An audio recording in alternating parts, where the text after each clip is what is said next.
नमस्कार मित्रांनो, एन के ऑनलाईन क्लासमध्ये आपल्या सर्वांचं मनपूर्वक स्वागत. मित्रांनो, आता 12वी बोर्ड परीक्षेच्या संदर्भामध्ये बोर्ड परीक्षेत अतिशय महत्त्वाचे कोणते प्रश्न आहेत की ज्यांचा अभ्यास सर्व विद्यार्थी करू शकतात आणि त्या प्रश्नांचा अभ्यास करून काही फिक्स मार्क बोर्ड परीक्षेमध्ये आपल्याला मिळवता येऊ शकतात.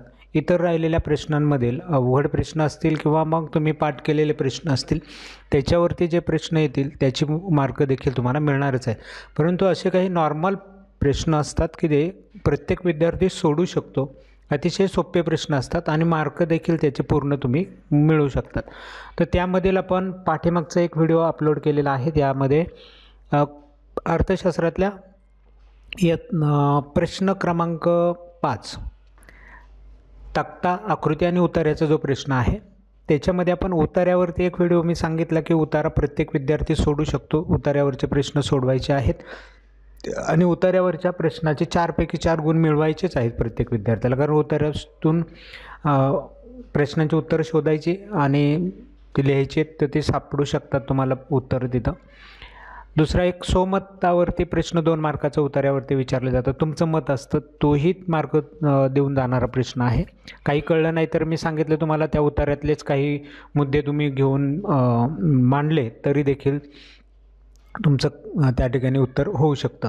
मग उतार्यातले 4 मार्क मिळणार आहेत. आणि दुसरा एक प्रश्न आपल्याला सोडवायचा आहे तक्ता किंवा आकृतीचा. जर तुम्ही तक्ताचा प्रश्न घेतला तर तो प्रश्न 2 भागात डिवाईड होतो. एक तक्ता पूर्ण करायचा आणि दुसरं त्या तक्त्यावरून आकृती काढायची. मग तक्ता पूर्ण करायला 2 मार्क आणि आकृती काढायला 2 मार्क असे 4 मार्क त्या प्रश्नात आहेत. यापूर्वी मी सांगितलं होतं तक्ता आणि आकृतीचा जो प्रश्न आहे त्याच्यामध्ये तक्त्याचा प्रश्न तुम्हाला सोपा जाईल. आकृतीचा प्रश्न तुम्हाला कन्सेप्ट माहिती असेल ते आकृती कसली आहे तरच याचे उत्तर देता येतात, अन्यथा देता येत नाही. मग तक्त्याचा प्रश्न तुम्हाला 2 नंबरला सोपा असणार आहे. तर हा एकूण प्रश्न तुम्हाला माहिती आहे 8 मार्काला आहे. त्याच्यातले 4 मार्क तक्ता आणि 4 मार्क उतारा अशा पद्धतीने डिवाईड होतील. 2 प्रश्नाला 4-4 मार्क मिळून 8 मार्काचा तो प्रश्न आहे. मग मी पाठीमागचा एक व्हिडिओ बनवला ना, एक उतार्याचा बनवलेला आहे. त्याच्यानंतर तक्त्यांचा बनवला की तक्ते कोणते आहेत, किती तक्ते आहेत, अख्ख्या पुस्तकातले कोणत्या टाईपचे तक्ते आहेत. त्याच्यात फक्त आता अंक बदलले तर, अन्यथा पाठीमागच्या वर्षी तर मी IMP क्वेश्चन दिले होते तक्त्यावरती, त्याच्यातला जसाच्या तसा तक्ता आलेला होता, म्हणजे अंक देखील बदललेले नव्हते. मग असे सगळ्या प्रकारचे तक्ते मी पुस्तकाचा अभ्यास करून शोधून काढलेत आणि त्यापैकी एक तक्ता तुमचा असणार आहे. तो तक्ता कसा असतो तो सोडवायचा कसा याचा एक भाग 1 आपण अपलोड केला. तो तक्ता कंप्लीट करायला फक्त 2 मार्क असतात, त्याच्यामुळे 2 मार्काचाच भाग आपण त्या ठिकाणी अभ्यासला. आता दुसरा मी म्हटलं होतं भाग बनवणार आहेत जो तक्त्यांवरून आकृती काढायला जर विचारले तर तो कशा पद्धतीने सोडवायचा. म्हणून आज आपण तक्त्यांच्या आकृत्या कशा काढायच्या याचा अभ्यास करूयात. यामध्ये पहिला तक्ता आणि पहिल्या तक्त्यावरून पहिली आकृती काढूयात आपण. आता हा जो तक्ता दिलेला आहे ह्या तक्त्याचे पहिलं निरीक्षण करायचं, पहिलं काम करायचं. इथं तुम्हाला कॉलम किती दिलेले आहेत, म्हणजे मेन हेडिंग जे असतं त्या हेडिंगमध्ये किती घटक आहेत. एक आहे वस्तूचा नग, हे पहिलं घटक. दुसरा आहे एकूण उपयोगिता आणि तिसरा आहे सीमांत उपयोगिता. 3 घटकांचा तक्ता आहे. मग 3 घटकांचा तक्ता असेल तर तुमची आकृती कशी असेल. इथं मित्रांनो आकृती काढताना सुरुवातीला आकृतीचे दोन्ही अक्ष काढून घ्यायचे. हे अशा पद्धतीने काढले जातात. त्यामध्ये य उभा अक्ष असतो आणि श हा आडवा अक्ष असतो. आरंभ बिंदूच्या तिथं 0 कन्सेप्ट तुम्ही लिहू शकता. आता याच्यातला जेव्हा टेबल येतात टेबलमधला पहिला कॉलम जो आहे तो श अक्षावरती घ्यायचा. पहिला कॉलम होता वस्तूच्या नगांचा, तर ते वस्तूचे नग इथं लिहून टाकायचे पहिला कॉलम. त्यानंतर उरलेला एक कॉलम असेल, एकाच कॉलमने आकृती काढणार असेल तर तो श अक्षावरती लिहायचा. पण इथं मात्र तुम्हाला एकूण उपयोगिता आणि सीमांत उपयोगिता दोन्हीही वक्र काढावे लागणार आहेत, कारण दोन्ही दिलेले आहेत आणि दोन्ही सांगितले जातात काढा म्हणून. मग तिथं एकूण उपयोगिता ऑब्लिक सीमांत उपयोगिता लिहून टाकायचं, कारण दोन्ही आपण एकाच वक्रावरती एकाच आकृतीत काढणार आहोत. हे झालं पहिलं तुमचं जे काम आहे ते या ठिकाणी केले तुम्ही. आता याच्यानंतर त्या अक्षांवरती किमती आपल्याला घ्याव्या लागतात. पहिली किंमत सीमांतोपयोगिता आणि एकोणोपयोगितेची आपण या अक्षावरती लिहूयात. तर तिथं किंमत घेताना किती अंतरांची संख्यांचा गॅप ठेवून ती संख्या घ्यायची आहेत त्यासाठी काम करायचं. टेबलमध्ये तक्त्यामध्ये असणारी सगळ्यात छोटी आणि सगळ्यात मोठी संख्या शोधायची. मग ते एकोणोपयोगितेच्या कॉलमच्या पहा किंवा सीमांतोपयोगितेच्या पहा, दोघांमध्येही सर्वात मोठी संख्या कोणती आहे? 15 आहे.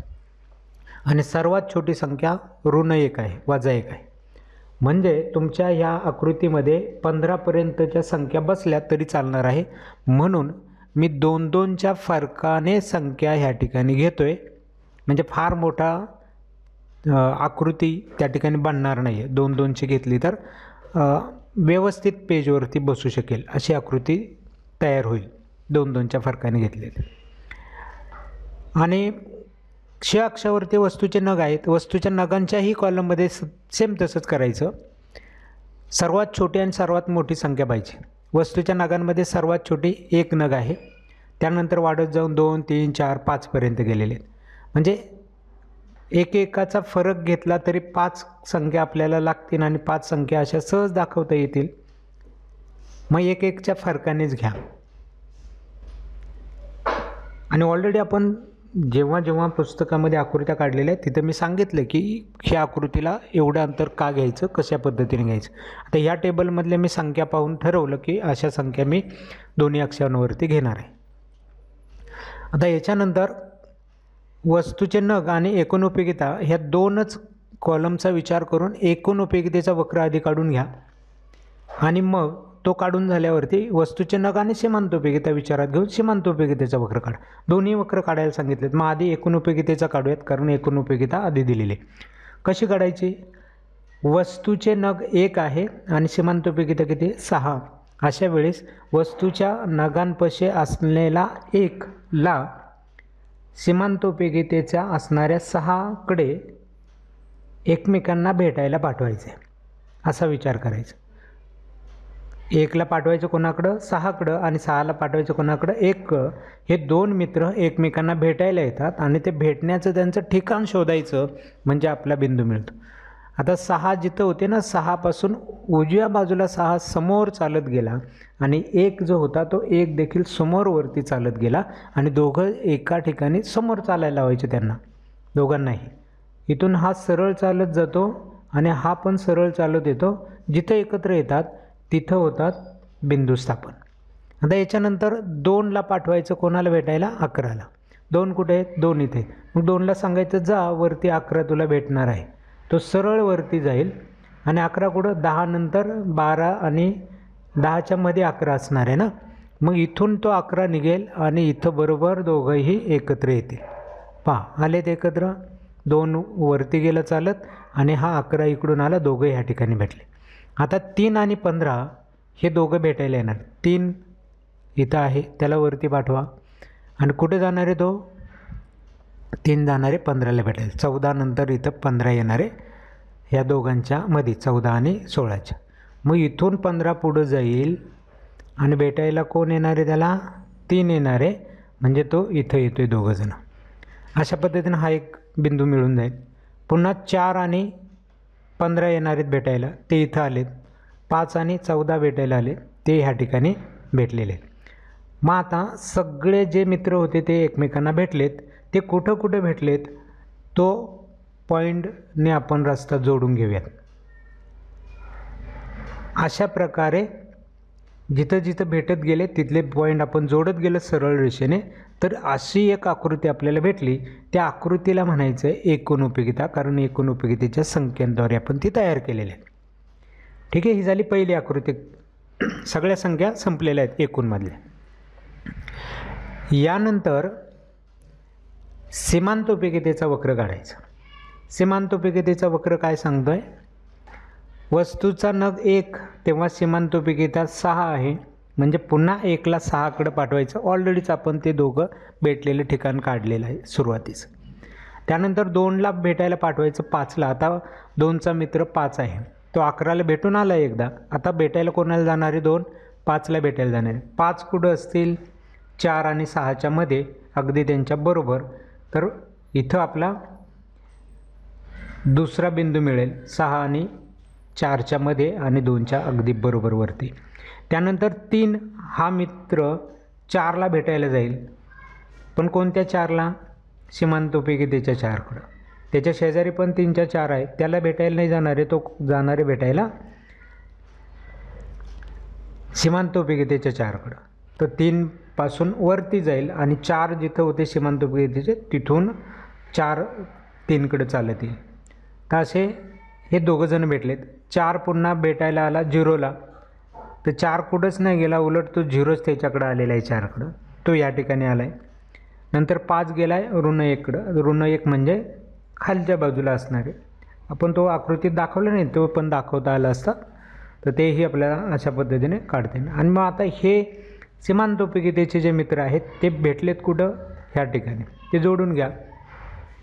आता बरेच विद्यार्थी म्हणजे सर आकृती सरळ नाही आली, सर आकृतीतले काही घटक वाकड्या दिसत आहेत, क्रॉस दिसत आहेत. त्याचा विचार नका करू, तुम्ही फक्त ते जोडून घ्या. जशी आकृती बनेल तशी बनवू द्या, ठीक आहे. आणि मग त्याला नाव द्या. सीमांतोपयोगितेचं आहे तर सीमांतोपयोगिता नाव द्या. ह्या ठिकाणी तुमची आकृती कंप्लीट होईल.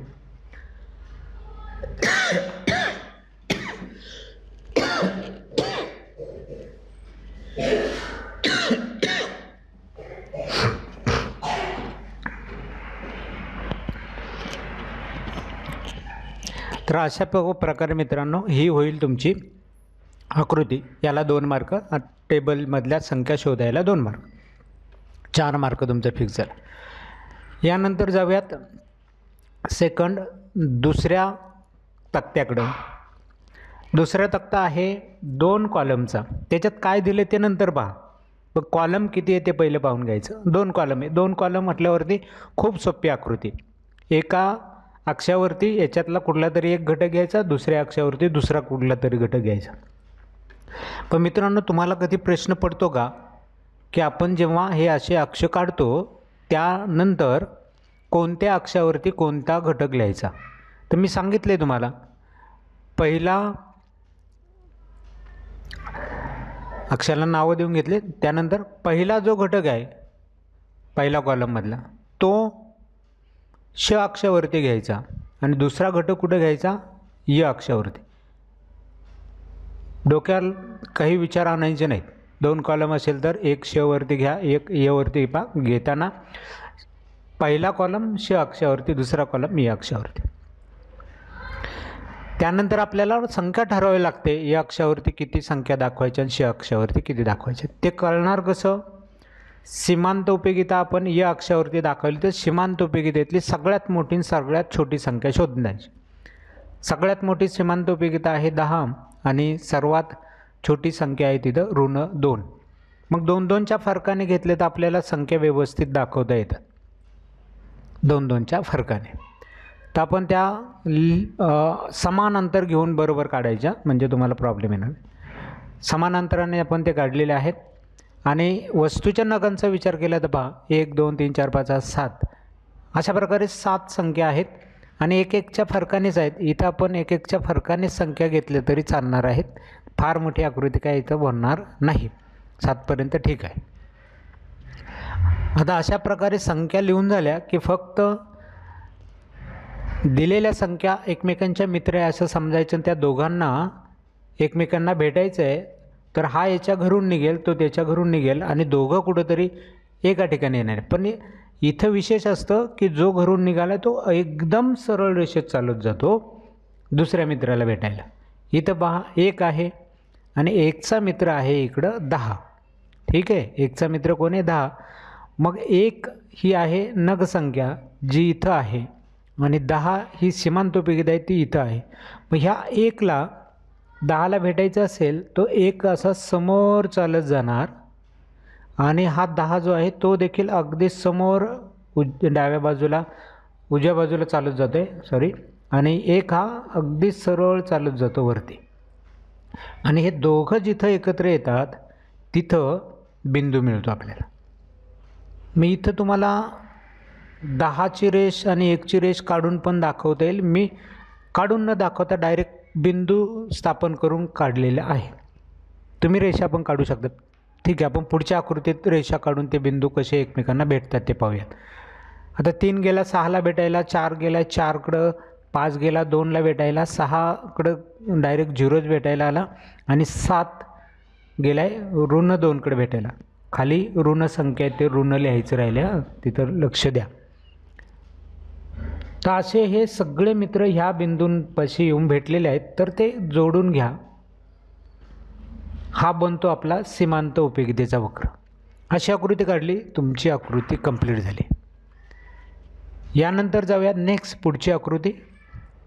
आता मी सगळ्या टाईप जे आहेत आकृत्यांचे टेबलचे त्यानुसार कशा आकृत्या काढल्या जातात याचा एक एक नमुना घेतलेला आहे. याच्यापेक्षा वेगळं येणार नाही. आता हे दुसरा कॉलम टेबल आहे, याच्यातही 2 कॉलम दिलेले आहेत. मग आकृती काढायला सोपी, कारण एका अक्षावरती याच्यातला एक घटक आणि दुसऱ्या अक्षावरती दुसरा घटक. उभा य अक्ष असतो, आडवा क्ष अक्ष असतो. तर लिहून टाकायचं, नुसतं म्हणायचं नाही. माहिती आहे तुम्हाला, ते मनात ठेवायचं नाही, लिहायचं तिथं. यानंतर य अक्षावरती आणि श अक्षावरती काय घेणार. तर मित्रांनो, तुम्ही 2 आकृत्या पाहिल्या असतील. दोन्ही आकृत्यांमध्ये मी सांगितलं होतं काही करायचं नाही. तुम्हाला प्रश्न पडतो ना कुठं काय घ्यायचं, तर पहिल्या कॉलममधली संख्या श अक्षावरती आणि य अक्षावरती दुसऱ्या कॉलममधली संख्या घ्यायची. पण इथं एक अपवाद आहे जो मी आधी सांगितलं नाही, आत्ता सांगतो. मागणी आणि पुरवठा यांचे जर आकृत्या असतील, पुन्हा सांगते, मागणी आणि पुरवठा यांच्या जर आकृत्या असतील तर याच्यामध्ये उलट होतं. पहिली जी कॉलम आहे पहिला किमतीचा तो नेहमी य अक्षावर लिहिला जातो आणि मागणी आणि पुरवठ्याचा जर कॉलम असेल तर तो श अक्षावरती घेतला जातो.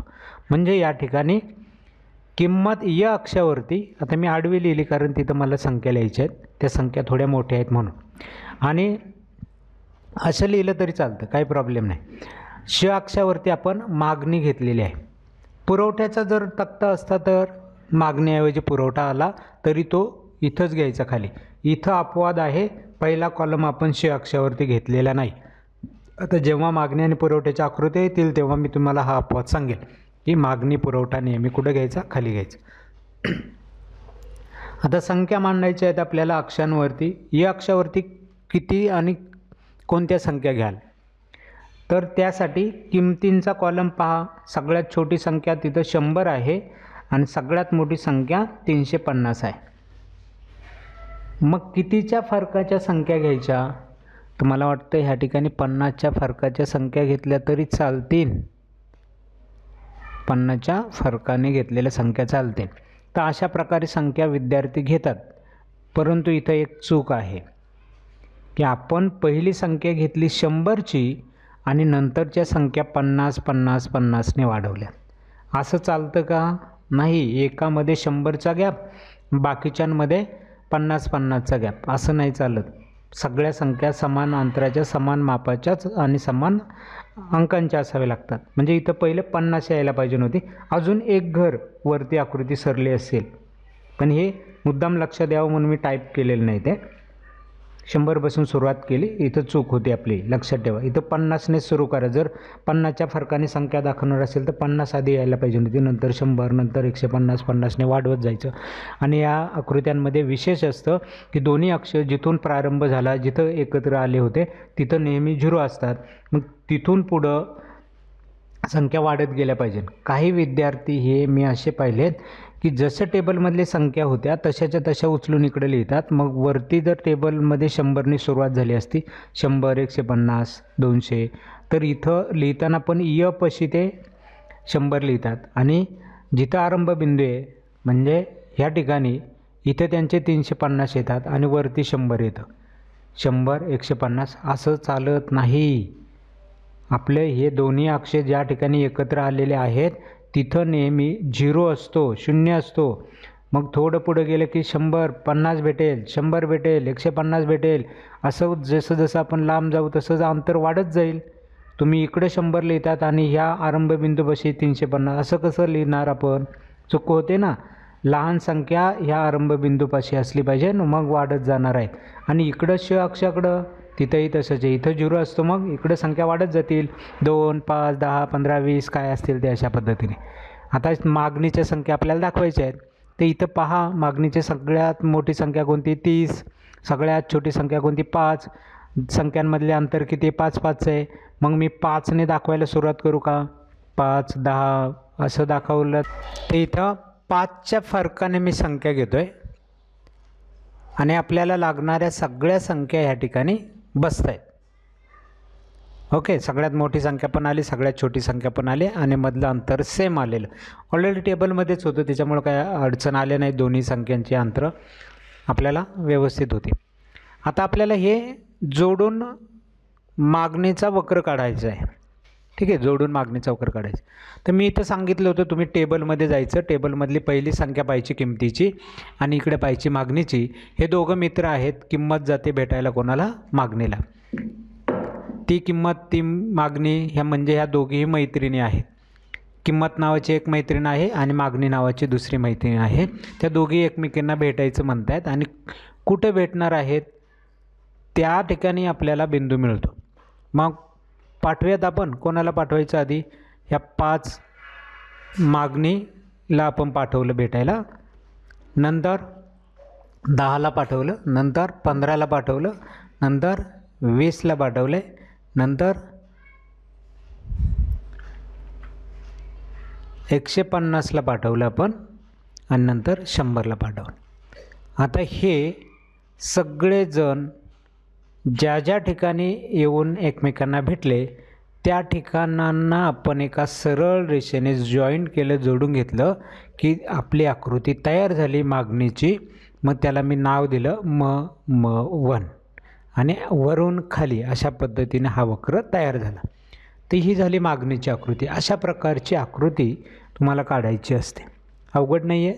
1, 2, 3 घटक आकृती काढताना करावे लागतात. तेवढे तुम्हाला जमले की आकृती जमेल. नेक्स्ट जाऊया पुढच्या टाईपकडे. पुढचा चौथा प्रकार आहे तक्त्याचा. असा मोठा एक टेबल तुम्हाला कधी कधी परीक्षेला विचारला जातो. आता हा टेबल आहे ज्याच्यामध्ये मागणी आणि बाजार मागणी दोन्हीही दिलेले असतात. मागणी कोणाची दिलेली आहे? अ नावाच्या व्यक्तीची, ब नावाच्या व्यक्तीची आणि क नावाच्या व्यक्तीची. असे बाजारात 3 व्यक्ती आल्या होत्या. त्या तिघांनी केलेल्या मागणीचं एक टेबल आहे. अगदी तसाच पुढं एक कॉलम आपण बाजार मागणीचा करतो. बाजार मागणी म्हणजे सगळ्या लोकांनी बाजारात आलेल्या केलेली मागणी. तर तिथं आपल्याला सांगितलं तिघंच आले होते, त्या तिघांची मिळून मागणी ही बाजार मागणी आहे. मग अशी आकृती आलेली असताना तुम्ही आकृती कशी काढणार? याच्यात किती कॉलम विचारात घ्यायचे? पहिला एक कॉलम विचारातच घ्यायचा आहे किमतीचा, तो पहिला कॉलम घ्यावाच लागेल. नंतर जेवढे पुढं कॉलम आहेत ना त्याच्यातले किती विचारात घेऊन आकृती काढायची हे आपण ठरवायचे. तर इथं बाजार मागणी विचारली म्हणून अ, ब, क यांच्या मागणीकडं आपण पाहायचंच नाही आहे. आपण पाहणार कोणाकडं? बाजार मागणीचा वक्र म्हटलं की बाजार मागणीचीच आकृती काढायची. अ व्यक्तीच्या मागणीची आकृती काढा म्हटलं तर अची काढायची. सांगतील तसंच करायचं आपण, बाकीच्या गोष्टी विचारत नाही. मग बाजार मागणी काढायला सांगितले तर बाजार मागणीतल्या कॉलमच्या संख्या पाहिजे. मग इथं हे दोन्ही अक्ष काढून घ्यायचे, नावं देऊन घ्यायचे अक्षांना. आता हा टेबल कोणाचा आहे? मागणी पुरवठ्याचा आहे की नॉर्मल इतर दुसऱ्या कोणाच्या तरी आकृतीचा आहे? तर इथं मागणी विचारात घेतलेली आहे. मागणीचा टेबल आहे, याच्यात मागणी नाव आहे. मग मागणीच्या नावात तुम्हाला सांगितलं होतं की उलटं करायचं. मागणी नेहमी खाली आणि किंमत नेहमी य अक्षावरती घ्यायची. तर य अक्षावरती किंमत घेतली आणि श अक्षावरती मागणी घेतली. जर मागणी पुरवठ्याची आकृती नसेल तर पहिल्या कॉलमची संख्या श अक्षावरती आणि दुसऱ्या कॉलमची संख्या य अक्षावरती घ्यायच्या आहेत. इथं मात्र मागणी पुरवठ्यात उलटं करतो आपण. किमतींच्या संख्या घ्यायच्या आहेत. किमतींच्या संख्या ऑब्झर्व केल्या तर 25, 30, 35, 40 अशा आहे. मग आधीच्या आकृतीत आपली जी चूक झाली होती ती होऊ नये म्हणून आता आपण काय केलं? 5च्या फरकाने संख्या घेतल्याच नाही, 10च्या फरकाने घेतल्या.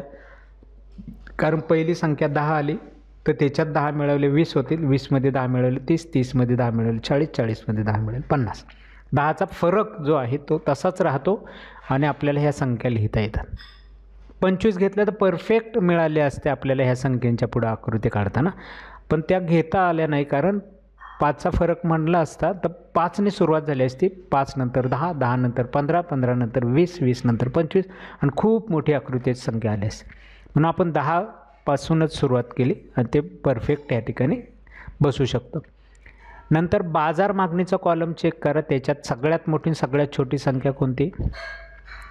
सगळ्यात मोठी आहे 43 आणि सगळ्यात छोटी 18 आहे. म्हणजे ह्या 10 किंवा 5च्या पटीतल्या संख्या नाही आहेत, त्यामुळं घेताना इथंही आपण 10च्या फरकानेच घेऊयात, म्हणजे आकृती प्रमाणात येईल. आता बिंदू कोणते विचारात घेऊन काढायचे?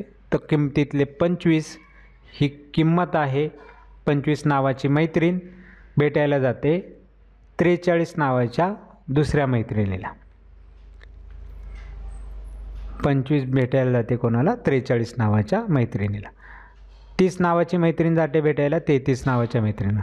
35 नावाची मैत्रीण जाते 27 नावाच्या मैत्रिणीला. आणि 40 नावाची किंमत ही मैत्रीण 18 नावाच्या मागणीला भेटायला गेली आणि ते भेटलेली ठिकाणं आपण बिंदूने दाखवलेत ते जोडून घ्यायचे की आपल्याला मिळतो बाजार मागणीचा वक्र.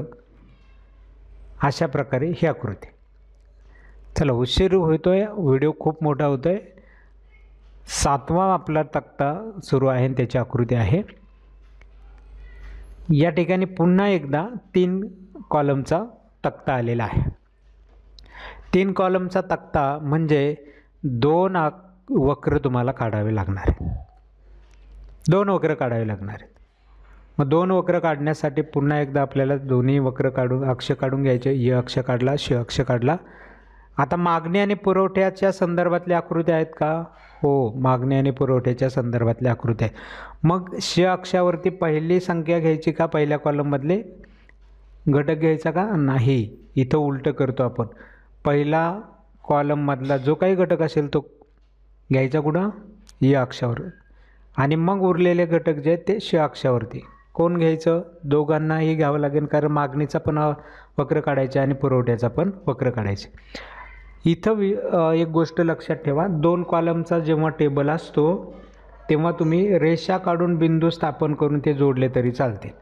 पण 2 वक्र जेव्हा वेगवेगळे तुम्हाला काढायचे असतात तेव्हा मात्र रेषा काढून ते बिंदू जोडू नका, डायरेक्ट बिंदू जोडा. मग या अक्षावरती किंमत लिहायची. 10च्या फरकाने किंमत दिसते टेबलमध्ये, तर ती 10च्या फरकानेच घेऊयात. आकृती आपल्याला व्यवस्थित काढता येईल ह्या अंतराने.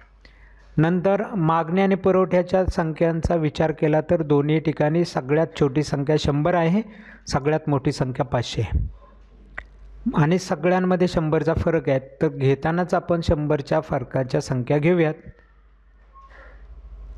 ओके, म्हणजे आकृती काढायला सोपी जाईल. आता मी हे सगळे बिंदू मागणीच्या वक्राचे काढून घेतले. म्हणजे 10 असताना किंमत 10 असताना 500ला मागणी आली. ओके, किंमत 10 असताना पुन्हा एकदा पहा, ह्या संख्या घेतल्या आपण. किंमत 10 असताना 500ला मागणी म्हणून बिंदू पहिला इथे मिळाला. 20 असताना 400, 30 असताना 300, 40 असताना 400, 200 आणि 50 असताना 100. तर हे एकमेकांना भेटलेले आहेत. 50 100ला जिथे भेटला तिथे बिंदू मिळाला. हे सगळे आपण जॉईंट केले की पहिला मिळतो आपल्याला मागणीचा वक्र. त्याला नाव दिलं मी. आता काढायचं आहे पुरवठ्याचा वक्र. मागणीच्या संख्या संपल्या तर ते झाकून ठेवा. मागणीवरती काहीतरी ठेवा मध्ये, त्या संख्या दिसायला नको आणि मागणी पण नाव दिसायला नको. मग दिसेल काय तुम्हाला? फक्त किंमत आणि पुरवठा. किंमत आणि पुरवठा. मग किंमत 10, पुरवठा किती? 100. मग हे 10 आणि 100 एकत्र आले तर इथे येतील. 20 आणि 200 इथं, 30 आणि 300 इथं, 40 आणि 400 आणि 50 आणि 500. हेही आपण एका रेषेने जोडून घेतले तर ते असे होतील आणि हा होतो आपला पुरवठ्याचा वक्र. आता इथं पहा, 30 किंमत असताना 300 मागणी आणि 300 पुरवठा दोन्हीही एकत्र आलेले आहेत, तिथं समतोल किंमत निश्चित होते 30 रुपये 300 नगांना. पण हे दोन्ही वक्रांच्या आधारे आपल्याला समतोल किंमत निश्चित करायची असते आणि त्यांची आकृती अशी येते जी आपल्याला तक्त्याच्या आधारे काढलेली आहे. अशी आकृती काढायला पण विचारली जाऊ शकते. तर मित्रांनो, अशा प्रकारे मला वाटते सगळ्या प्रकारच्या वेगवेगळ्या टाईपमधले जे टेबल होते त्यांच्या आकृत्या मी इथं काढून दाखवलेल्या आहेत. यांचा सराव करा. 7च प्रकार आहेत, 7 प्रकारचे टेबल आणि 7 प्रकारच्या आकृत्या. ह्या जर तुम्ही परफेक्ट काढायला शिकले तर तुमचे 4 मार्क फिक्स होऊन जाणार आहेत. याला फक्त अपवाद तुमचा विचारलेला टेबल जो आहे तो गणितीय क्रियेवरती आधारित नसावा, ज्याच्यात निर्देशांकात एक गणितीय पार्ट आहेत आणि एक राष्ट्रीय उत्पन्नामध्ये थोडंसं गणितीय पार्ट आहे. त्यांच्यावरती प्रश्न आला टेबलचा तर मात्र कॅल्क्युलेशन सूत्र वापरून सोडून आणखी एक उत्तर 2 मार्काचं काढायला लागेल. पण जिथं सूत्र आणि गणित नाहीत तिथं आकृतीच काढावी लागेल. मग हे 7 प्रकार मी सांगितले, त्याच्या आकृत्या काढून दाखवल्यात. एक 2-3 वेळा व्हिडिओ पहा, सगळ्या आकृत्या कशा काढल्यात ते मी सांगण्याचा प्रयत्न केला आहे. व्हिडिओ खूप मोठा झाला आहे तरी पण पूर्ण स्पष्टीकरण देण्याचं काम या ठिकाणी केलेलं आहे. मित्रांनो, मला वाटते या व्हिडिओद्वारे तुमचे 8 मार्क नक्की फिक्स होतील. प्रश्न क्रमांक 5वा तक्ता, आकृती आणि उतार्यावरचे. आता याच्यात असेही काही मुलं आहेत की सर आम्हाला आकृत्या समजतात, कोणती आकृती विचारलेली आहे समजतं, आम्हाला आकृत्यांचेही प्रश्न सांगा. तर मित्रांनो, 3रा भाग आपण घेऊन येतो आहे. याच्यामध्ये फक्त आकृती आणि आकृतीचे प्रश्न याचा विचार करूयात.